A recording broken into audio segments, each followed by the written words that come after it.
Salam, hər vaxtınız xeyir uşaqlar.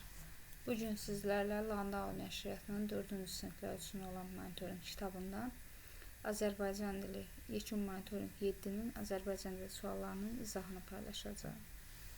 İlk öncə baxaq ilk 3 suala. Verilmiş cümlələrin birində işlənmiş tər tökmək ifadəsinin əvəzində işlənə bilən ifadələri müəyyən edin. Böyük sevgi ilə başladım. Bu kitabı yazmaq üçün aylarla gecə-gündüz tər tökdüm. Tər tökmək, zəhmət çəkmək, yerinə yetirmək xeyr, o deyil, yol göstərmək də deyil və külünk çalmaq. 1, 4. Doğru cavab A variantı. 2-də hansı cümlədə məcazi mənada işlənmiş söz var? Səhər tezdən məktəbin həyəti uşaqlarla dolmuşdu, bu deyil. Anam xəbəri eşidəndə sanki qanat açıb uçdu. Bəli, bu doğrudur. Ananın qanatları olmadığı üçün bu məcazi mənada hesab olunur. Yəni sevindi mənasındadır. Digər variantları oxumağa ehtiyac yoxdur. Külək əsirdi, bu həqiqi mənadadır. Kitab oxuyurdu, bu da həqiqi mənadadır. Doğru cavab B variantıdır. 3-də kitabxananın xəlvət küncündə sakitcə oxumaq xoşuma gəlir cümləsində işlənmiş xəlvət sözünün mənası gizli küncü deməkdir. Xəlvət yerdə, gizli yerdə, xəlvət sözünün mənası gizli deməkdir. Keçək növbəti mətnlə bağlı suallara. Mətni diqqətlə oxuyursunuz 1 dəfə, 2 dəfə və mətnlə bağlı suallar işləyərkən mütləq həmin sualları mətndə axtarıb tapmaq lazımdır. 4-cü. Mətnin məzmununa və hekayə xəritəsinə əsasən səhvləri müəyyən edin. Səhvləri deyir. Deməli, hadisələri verib Hüseynin Əhməd dayının yanına getməsi və kiçik fidanın böyük ağaca çevrilməsi. Bu hadisələrin zamanı və məkanı haqqında məlumatlar verib. Hansılar yanlışdır, biz onları tapacağıq. Hüseynin Əhməd dayının yanına getməsi yay fəslində baş vermişdir. Bəli, doğrudur. Bunu çıxardırıq. Çəmənlikdə baş vermişdir. Xeyr, kənddə baş vermişdir. Bu yanlışdır. Deməli, 2. Kiçik fidanın böyük ağaca çevrilməsi payız fəsli, xeyr, yaz fəslində baş vermişdir. Kənddə, bəli, bu da doğrudur. Bunu çıxırıq. Deməli, yanlış olanlar 2 və 3 A variantı olmuş olacaq. 5-ci böyük işlər balaca addımlarla başlayır deyərkən müəllif nəyi nəzərdə tutur? Baxın, burada o var. Bir dəqiqə mətni mən yuxarı çəkim.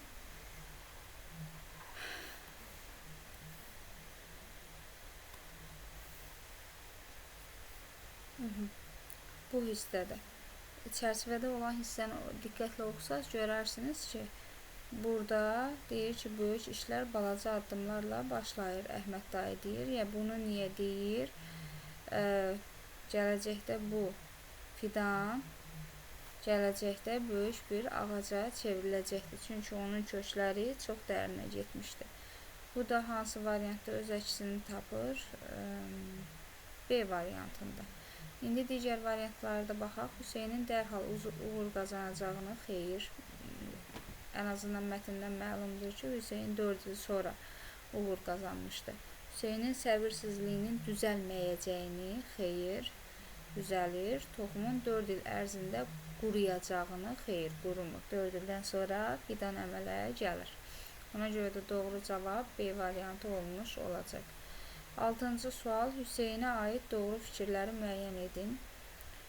Deməli, bir-bir oxuyaq və kimin nəyə aid olduğunu tapaq. İlk illərdə nəticə görmədiyi üçün ümidsizləşirdi. Bəli, bu Hüseyindir. Əhməd dayının məsləhətini dinləməyib toxumu torpaqdan çıxartdı. Xeyr, bu yanlışdır. Bunu yazaq ki, yanlış, belə işarə qoyaq. 4-cü ildə fidanın baş qaldırdığını gördü. Bəli, bu da Hüseyindir. Ağacın köklərinin gücləndiyini yalnız quraqlıq vaxtı anladı. Bəli, bu da Hüseynə aiddir. Toxumu əkəndən sonra dərhal meyvə verdi. Xeyr, bu da yanlışdır. Deməli, Hüseynə aid olanlar 1, 3 və 4. 1, 3, 4 C bəndi olmuş olacaq. Keçirik növbəti 7-ci sualımıza. 7-ci sualda deyir ki, mətnə görə hansı fikrin səbəbini müəyyən etmək olmur? Bu tip sualları həll edərkən biz sualları oxuyuruq və variantları deyirik və onların səbəbini müəyyən etməyə çalışırıq. Yəni oradakı fikrin ardını gətirməyə çalışırıq. Əgər alınmırsa, deməli onun səbəbini müəyyən etmək olmur. Başlayaq. A variantında Hüseynin niyə tez nəticə görmək istədiyinin, ağacın quraqlıqda niyə qurumadığının, Hüseynin niyə sevincindən uşaq kimi güldüyünün, Əhməd dayının niyə Hüseynə məhz bir toxum verdiyini. İndi başlayırıq A bəndinə. Hüseynin niyə tez nəticə görmək istədiyini, çünki səbirsizdir. Ona görə də tez nəticə görmək istəyirdi və nəticə görmədikcə zamanla səbirlənir. Bunun cavabı var. B-də ağacın quraqlıqda niyə qurumadığını, çünki kökləri çox dərinə getmişdi və ona görə də qurumamışdı. Hüseynin niyə sevincindən uşaq kimi güldüyünü, çünki 4 ildən sonra nəhayət əkdiyi toxum fidan olmuşdu. Və D bəndində Əhməd dayının niyə Hüseynə məhz bir toxum verdiyini, bax bunun səbəbini tapmaq mümkün deyil. Ona görə də doğru cavab D variantı olmuş olacaq. 8-də mətndə altından xətt çəkilmiş sözün məzmununa uyğun olaraq hansı ifadə ilə əvəz etmək olar? Baxaq, görək mətndə altından xətt çəkilən söz hansıdır? Gileylənirdi. Gileylənirdi, baxın, burada mətndə də verilib. Mənim bəxtim gətirmir deyə gileylənirdi. Yəni şikayət edirdi, şikayətlənirdi, narazılıq edirdi. Ona görə də B variantı olacaq. Bəxti gətirmədiyi üçün sevinə bilməz, şadlana bilməz. Bəxti gətirmir deyə, mənim bəxtim gətirmir deyə fikirləşib düşünmək, yəni burada gileylənmək mənasında deyil, inamla çalışmaq da deyil. Ona görə də doğru cavab B variantı. Gileylənmək, şikayətlənmək deməkdir. Narazılıq etmək deməkdir. 9-cu suala baxırıq. Mətndə nədən söhbət getmir? Hüseynin səbirsiz olmağından bundan söhbət gedir. Əhməd dayının bağının dillərə dastan olmağından bundan da söhbət gedir. Fidanın boy atıb böyüməsindən bundan da söhbət gedir. Hüseynin bağçılıq sənətini yaxşı bilməsindən bax bundan söhbət getmir. 10-cu Hüseynin işləri tez yarımçıq qoyması onun hansı xüsusiyyətlərindən xəbər verir? Səbirsizdir, tələskəndir. Ümumiyyətlə, istər bu mətndə, istər digər mətndə fərqi yoxdur. İşi yarımçıq qoyan adama biz səbirsiz və tələskən deyirik. 1-3 A variantı doğru olmuş olacaq. 11-ci suala baxırıq. Hüseynin səbir etməsi nəticəsində toxumun böyük ağaca çevrilməsi bizə hansı həyat dərsini verir? Zəhmət çəkən insan həmişə tez nəticə görər. Xeyr, Hüseyn tez nəticə görmür axı.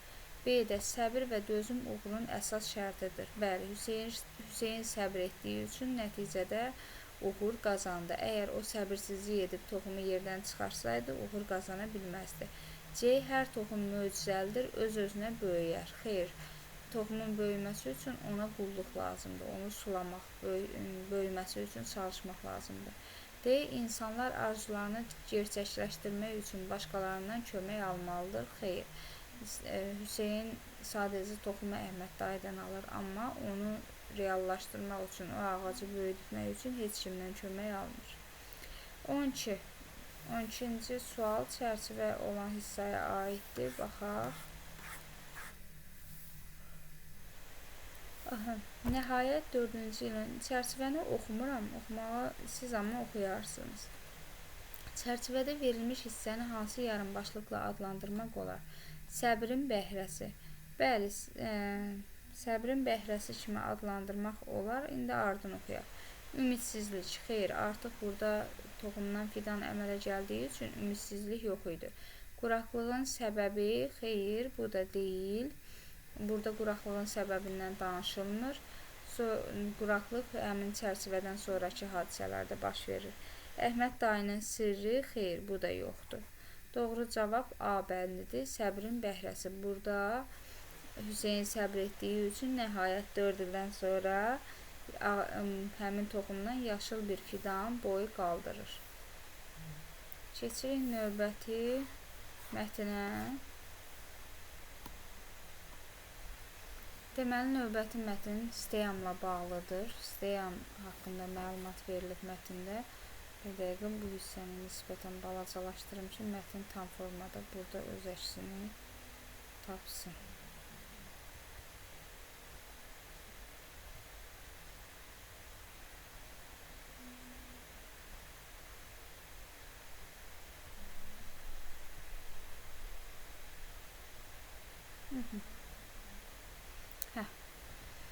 Mətnə görə hansı fikir yanlışdır? Baxaq. Robot düzəltmək sisteminin bir hissəsi kimi göstərilir. Bəli, bu doğrudur. Baxın, burada ikinci abzasda var o haqda məlumat ki, robot düzəltmək sisteminin bir hissəsidir. Baxın burada. Sonra sistem yalnız riyaziyyat öyrətmək üçün istifadə olunur. Xeyr, bu yanlışdır. Yəni, bu fikir yanlışdır. Doğru cavab B olacaq. Ümumiyyətlə, uşaqlar hansı variantda yalnız sözü varsa, o variant həmişə səhv olur. Yəni, 99% səhv olur. Ona görə bu nüansı, xırdalığı yadınızda saxlayın ki, sizə kömək ola bilər bu. İndi burada da yalnız sözü var və bunu gəlib biz mətndən axtarsaq, özümüz də birinci abzasın birinci cümləsində görərik ki, sistem sadəcə riyaziyyat yox, elm, texnologiya, mühəndislik, incəsənət və riyaziyyat fənlərini sahəsini öyrənir. C. Rəsm və dizayn işləri uşaqlara yeni ideyalar yaratmaqda kömək edir. Bəli, bu da ikinci abzasda var, öz əksini tapır. Uşaqlar uğurla yanaşı uğursuzluqlardan dərs alırlar. Bəli, bu da ikinci abzasda öz əksini tapır. Deməli, yanlış olan B variantı olmuş olacaq. 14-də sistem layihələri nəticəsində uşaqlar hansı təcrübələr qazanırlar? Təcrübə aparmaq və müşahidə etmək bacarığı. Bəli, bu doğrudur. Bu haqda da 3-cü abzasda bəhs olunur. Tənbəllik və məsuliyyətsizlik vərdişləri yanlışdır. Komanda işi və əməkdaşlıq bacarığı doğrudur. Uğur və uğursuzluqdan öyrənmək bacarığı, bu da doğrudur. 1, 3, 4 A variantı olmuş olacaq. 15-də 3-cü abzası hansı yarımbaşlıqla adlandırmaq olar?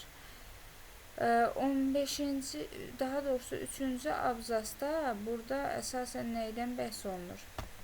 Sistemlə bəhs olunur və layihələrdən bəhs olunur. Daha sonra isə uşaqların komandada çalışaraq problem həll etməsindən, dostlarla əməkdaşlıq, məsuliyyət və liderlik bacarıqlarının inkişafından bəhs olunur. Həmçinin uşaqlara səbirlə işləmək, diqqətli olmaq, bunlar haqqında bəhs olunur. Ona görə də mətnin bu hissəsini necə adlandırmaq olar? Baxaq görək, gələcək peşələrə hazırlıq. Xeyr. Burada gələcək peşələr haqqında heç nə danışılmır. Riyaziyyatın üstünlükləri bu haqda da danışılmır. Texnologiyanın tarixi haqqında da danışılmır. B variantı komanda işi və əməkdaşlıq haqqında danışılır. 16-cı suala baxaq. Mətndə bu haqda məlumat yoxdur. Sistem uşaqlara səbirlə işləməyə öyrədir. Bəli, bu var. 3-cü abzasda. Bir dəqiqə. Mən buraları silib təmizləyim ki, onları göstərə bilim sizə. Aha, səbirlə işləməyi və diqqətli olmağı öyrədir. Baxın, altından xətt çəkdim. Deməli, bu var. Sistem uşaqlara idman yarışlarında qalib gəlməyi öyrədir. Xeyr, bu yoxdur. İndi baxaq. Sistem uşaqların əməkdaşlıq bacarığını inkişaf etdirir. Bəli, bu da var və baxın, buradadır. Komandada çalışmaq, məsuliyyət,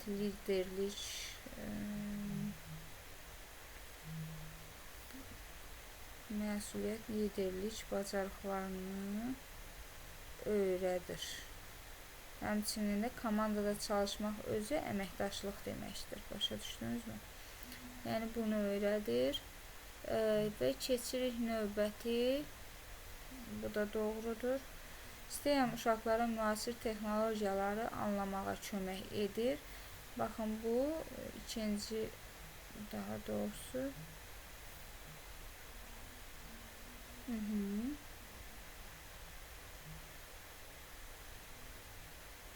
Aha, burada həm də texnologiya, mühəndislik və riyaziyyat elmidir.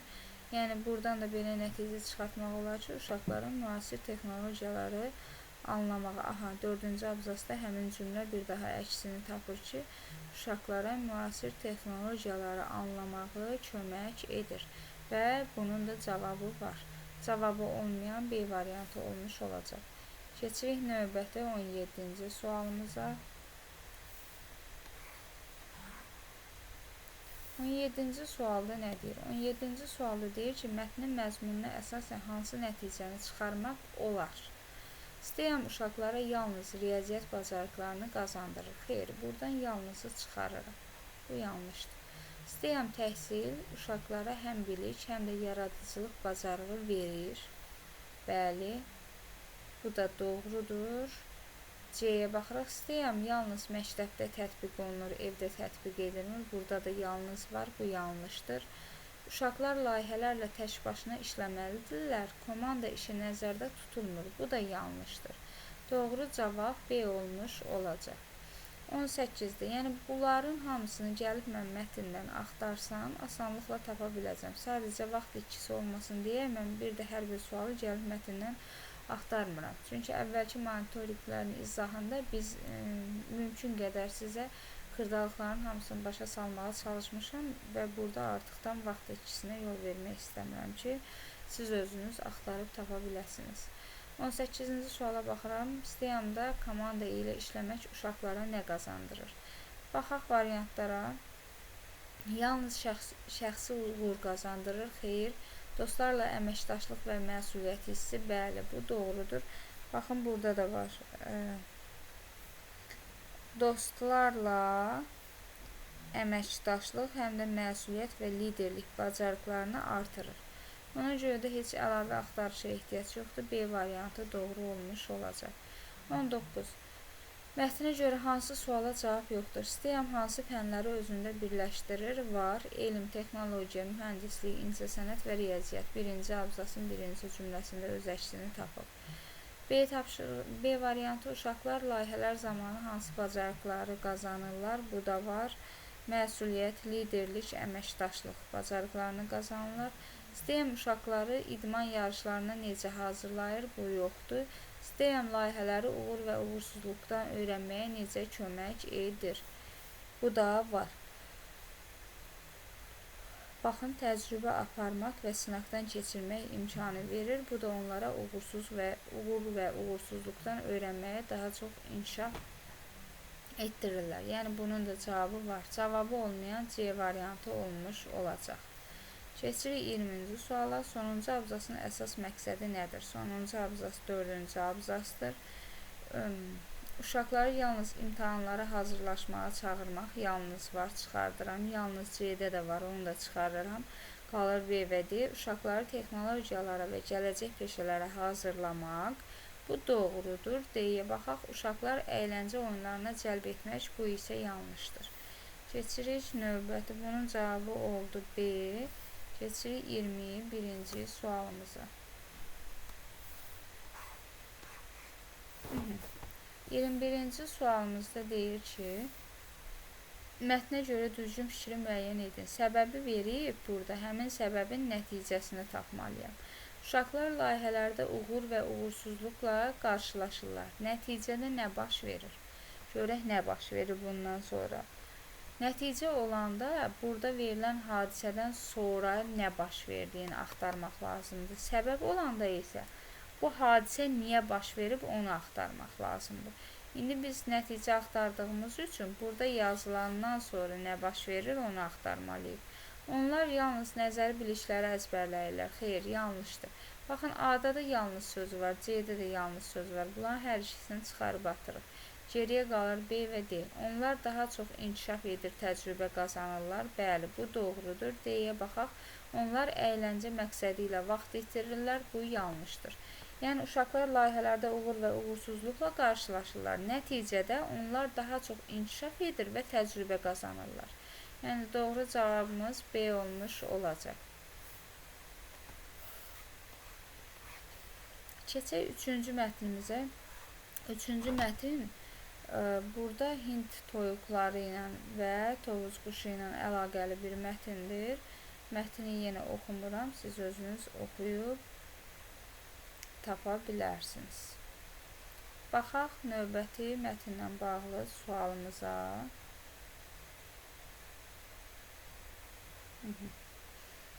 22-ci suala baxaq. 4-cü abzası hansı yarımbaşlıqla adlandırmaq olar? Baxırıq 4-cü abzasa. 4-cü abzasda nəydən bəhs olunur? Tovuz quşlarının harada yaşamasından bəhs olunur. Diqqətlə oxusanız özünüz də görəcəksiniz. 4-cü abzas tovuz quşlarının yaşayış mühiti, Hind toyuqlarının quruluşu, dişi tovuz quşunun xüsusiyyəti, erkək tovuz quşunun xüsusiyyəti. Doğru cavab A olacaq. Niyə?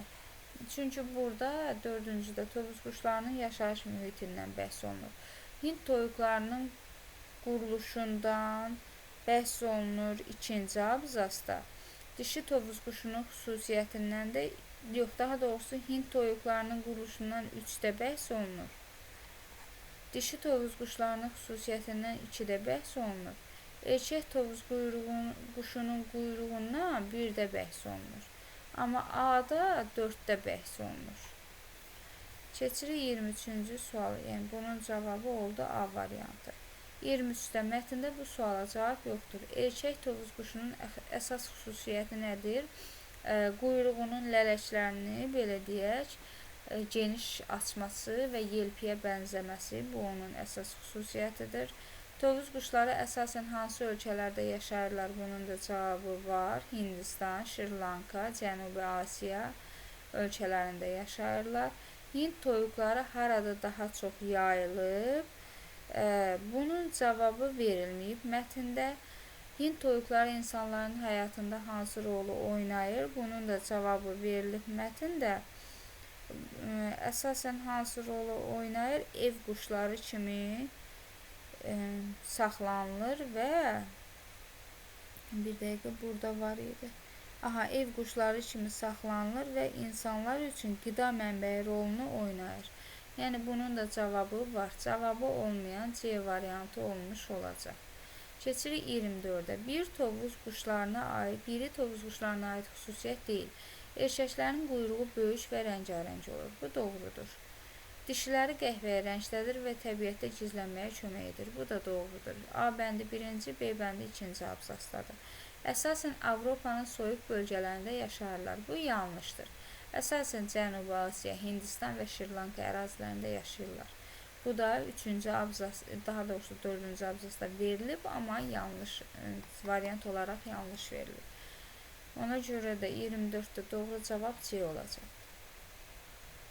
25. Mətnin 2-ci abzasına əsasən hansı nəticəyə gəlmək olar? Dişi tovuz quşlarının sadə rəngləri onları gizlənməsinə kömək edir. Bu doğrudur və görək 2-ci abzasda bu əksini tapıbmı?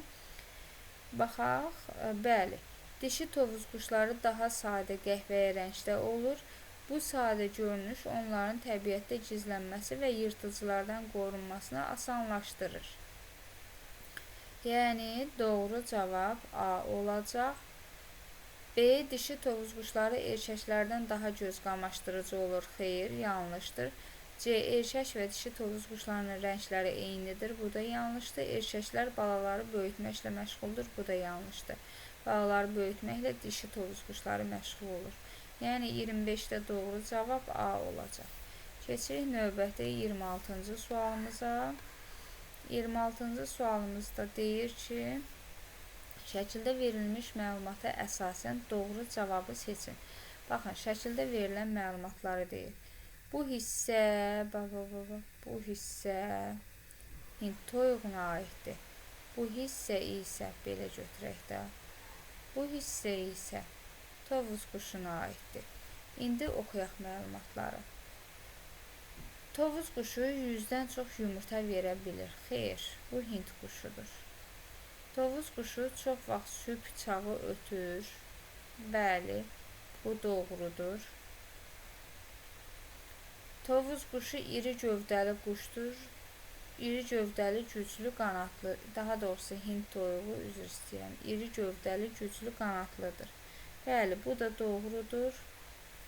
Hind toyuğu, buna yanlış yazım da.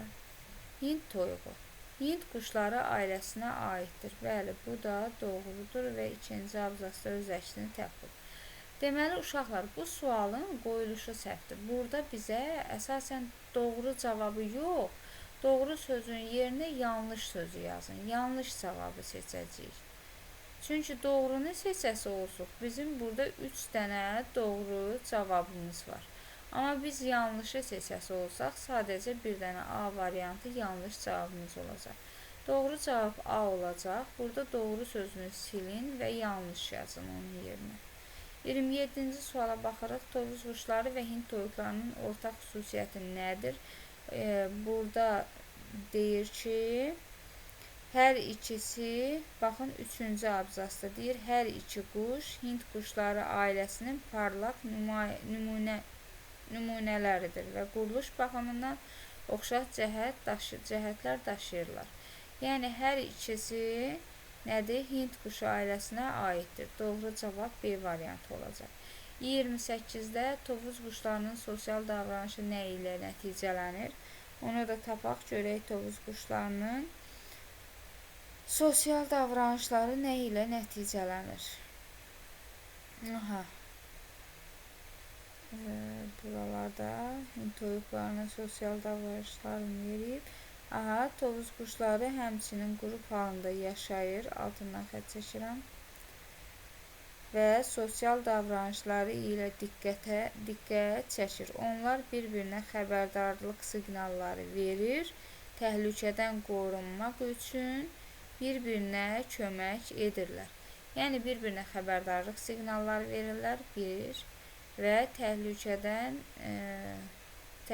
zamanı bir-birinə kömək edirlər.